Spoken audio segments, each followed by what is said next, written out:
درود شریف کی فضیلت۔ شفیع المذنبین رحمۃ للعالمین صلی اللہ تعالی علیہ وآلہ وسلم کا فرمان دل نشین ہے، جس نے صبح و شام مجھ پر 10 بار درود پاک پڑھا، بروز قیامت اس کو میری شفاعت نصیب ہوگی۔ صلو علی الحبیب صلی اللہ تعالی علی محمد صلی اللہ تعالی علیہ وآلہ وسلم۔ ولی اللہ کی دعوت کی حکایت۔ حضرت سیدنا حاتم اصم علیہ رحمۃ اللہ الاکرم کو ایک مالدار شخص نے باصرار دعوت طعام دی۔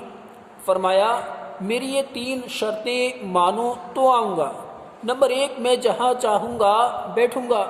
نمبر 2، جو چاہوں گا کھاؤں گا۔ نمبر 3، جو کہوں گا وہ تمہیں کرنا پڑے گا۔ اس مالدار نے وہ تینوں شرطیں منظور کر لیں۔ ولی اللہ کی زیارت کے لیے بہت سارے لوگ جمع ہو گئے۔ وقت مقررہ پر حضرت سیدنا حاتم اصم علیہ رحمۃ اللہ الاکرم بھی تشریف لے آئے اور جہاں لوگوں کے جوتے پڑے تھے وہاں بیٹھ گئے۔ جب کھانا شروع ہوا، سیدنا حاتم اصم علیہ رحمۃ اللہ الاکرم نے اپنی جھولی میں ہاتھ ڈال کر سوکھی روٹی نکال کر تناول فرمائی۔ جب سلسلہ طعام کا اختتام ہوا، میزبان سے فرمایا، چولہا لاؤ اور اس پر توا رکھو۔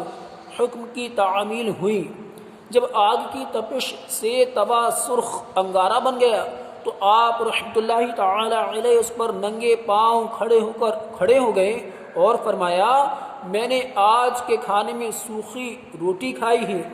یہ فرما کر توے سے نیچے اتر آئے اور حاضرین سے فرمایا، اب آپ حضرات بھی باری باری اس توے پر کھڑے ہو کر جو کچھ ابھی کھایا ہے اس کا حساب دیجیے۔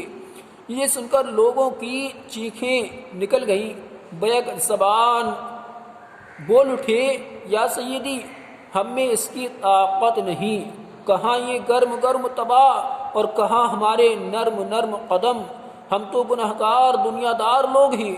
آپ رحمۃ اللہ تعالی علیہ نے فرمایا، جب اس دنیاوی گرم توے پر کھڑے ہو کر آج صرف ایک وقت کے کھانے کی نعمت کا حساب نہیں دے سکتے تو کل بروز قیامت آپ حضرات زندگی بھر کی نعمتوں کا حساب کس طرح دیں گے؟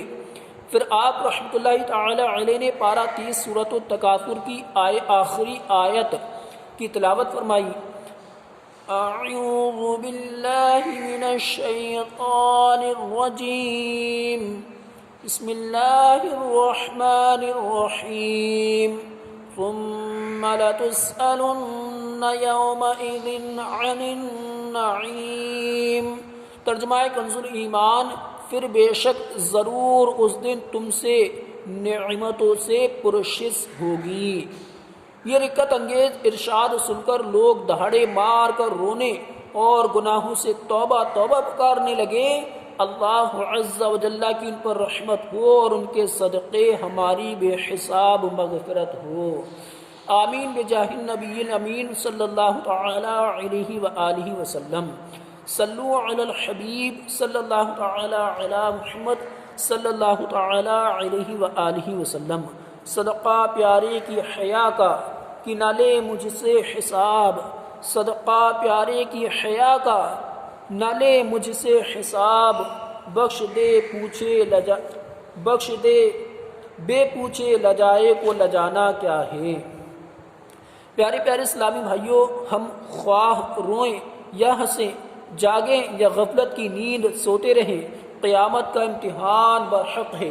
ترمذی شریف میں اس امتحان کے بارے میں فرمایا جا رہا ہے، انسان اس وقت تک قیامت کے روز قدم نہ ہٹا سکے گا جب تک کہ ان 5 سوالات کے جوابات نہ دے لے۔ نمبر 1، تم نے زندگی کیسے بسر کی؟ نمبر 2، زبانی کیسے گزاری؟ نمبر 3، مال کہاں سے کمایا؟ اور نمبر 4، کہاں کہاں خرچ کیا؟ نمبر 5، اپنے علم کے مطابق کہاں تک عمل کیا؟ آج دنیا میں جس طالب علم کا امتحان قریب آ جائے وہ کئی روز پہلے سے ہی پریشان ہو جاتا ہے۔ اس پر ہر وقت بس ایک ہی دھن سوار ہوتی ہے امتحان سر پر ہے۔ وہ راتوں کو جاگ کر اس کی تیاری اور اہم سوالات پر خوب کوشش کرتا ہے کہ شاید یہ سوال آ جائے، شاید وہ سوال آ جائے۔ ہر امکانی سوال کو حل کرتا ہے۔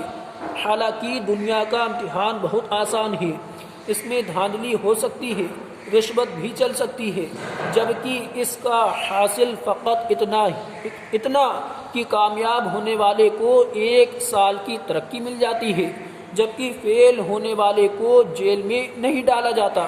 صرف اتنا نقصان ہوتا ہے کہ 1 سال کی ملنے والی ترقی سے اس کو محروم کر دیا جاتا ہے۔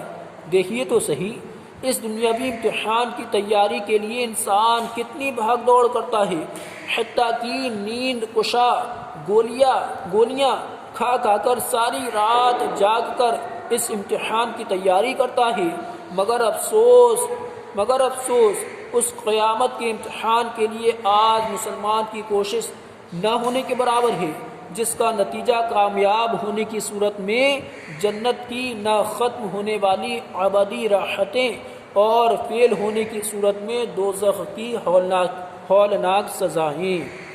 پیشتر مرنے سے کرنا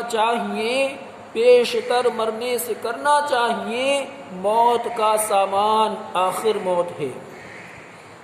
آج مسلمانوں کے ساتھ زبردست سازشیں ہو رہی ہیں، آہستہ آہستہ اسلام کی محبت دلوں سے دور کی جا رہی ہے، عظمت مصطفیٰ صلی اللہ تعالی علیہ وآلہ وسلم کو سینوں سے نکالا جا رہا ہے، سنت مصطفیٰ صلی اللہ تعالی علیہ وآلہ وسلم کو مٹایا جا رہا ہے۔ جو کچھ ہمارے معاشرے میں ہو رہا ہے اس پر غور فرمائیے۔ افسوس، شادیوں اور خوشی کے مواقع پر مسلمان سڑکوں پر ناچتے نظر آ رہے ہیں، شرم و حیا کا پردہ چاک کر دیا ہے۔ ولولا سنت محبوب کا دے دے مالک، ولولا سنت محبوب کا دے دے مالک، آہ فیشن کے مسلمان مرا جاتا ہے۔ صلو علی الحبیب صلی اللہ تعالی علی محمد صلی اللہ تعالی علیہ وآلہ وسلم۔ اللہ پاک ہم سب کو جو ہے قبر و حشر میں کامیابی عطا فرمائے، آمین بجاہ النبی الامین صلی اللہ تعالی علی محمد صلی اللہ علیہ وآلہ وسلم۔